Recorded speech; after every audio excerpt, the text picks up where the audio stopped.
মংগলদৈৰ ওচৰৰ ঢোলাত যিটো ঘটনা সংঘটিত হ'ল এইটো অসম চৰকাৰৰ এটা পৰিকল্পিত ষড়যন্ত্ৰ। আচলতে অসম চৰকাৰে NRC হোৱাটো বিচৰা নাই আৰু NRC প্ৰক্ৰিয়াটো বন্ধ কৰিবলৈ সম্পূৰ্ণ ষড়যন্ত্ৰমূলকভাৱে পৰিকল্পিতভাৱে এই ঘটনাটো সংঘটিত কৰিছে। হিন্দু বাংলাদেশীসকলৰ হেঁচাত অসম চৰকাৰে NRC বন্ধ কৰিব ওলাইছে। কালি হাছেন আলী নামৰ যিজন নিৰ্দোষ নিৰপৰাধ যুৱকক আৰক্ষীয়ে বিনা দোষত গ্ৰেপ্তাৰ কৰি তেওঁক হত্যা কৰিলে।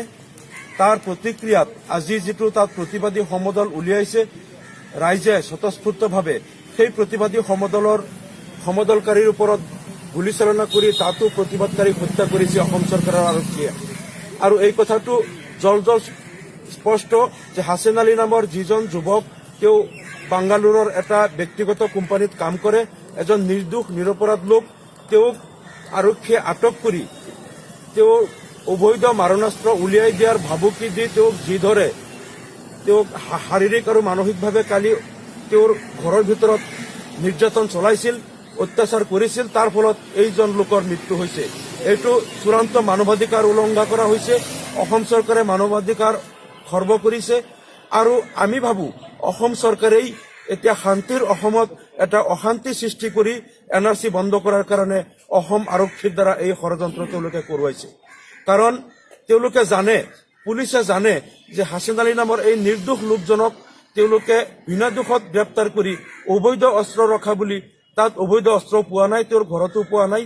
অবৈধ অস্ত্ৰ ৰখাৰ এটা মিছা অভিযোগত মানুহজনক গ্ৰেপ্তাৰ কৰি হত্যা কৰাৰ পিছত তাৰ কাৰণে স্বতঃস্ফূৰ্তভাৱে আন্দোলনত নামিব ৰাইজ, এই কথাটো আৰক্ষীয়ে জানে, অসম চৰকাৰেও জানে।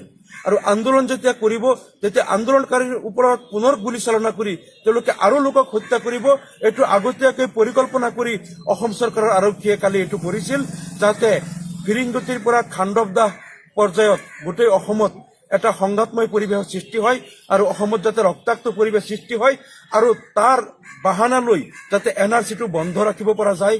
যে আজি অবৈধ হিন্দু বাংলাদেশীসকল শংকিত হৈ পৰিছে। তেওঁলোকে অসমত NRC বন্ধ কৰাৰ কাৰণে বিজেপি দলৰ দুগৰাকী বিধায়ক সাংসদেও 3 মাহ ধৰি ধাৰাবাহিক অপচেষ্টা চলাই গৈ আছে।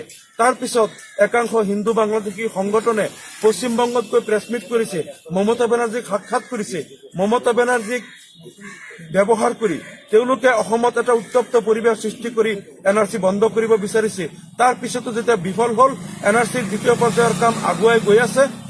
এনে পৰিপ্ৰেক্ষিতত ৰাজ্য চৰকাৰে প্ৰত্যক্ষভাৱে ইয়াত আইন শৃংখলা পৰিস্থিতিৰ অৱনতি ঘটাই অসমত NRC বন্ধ কৰিব বিচাৰিছে।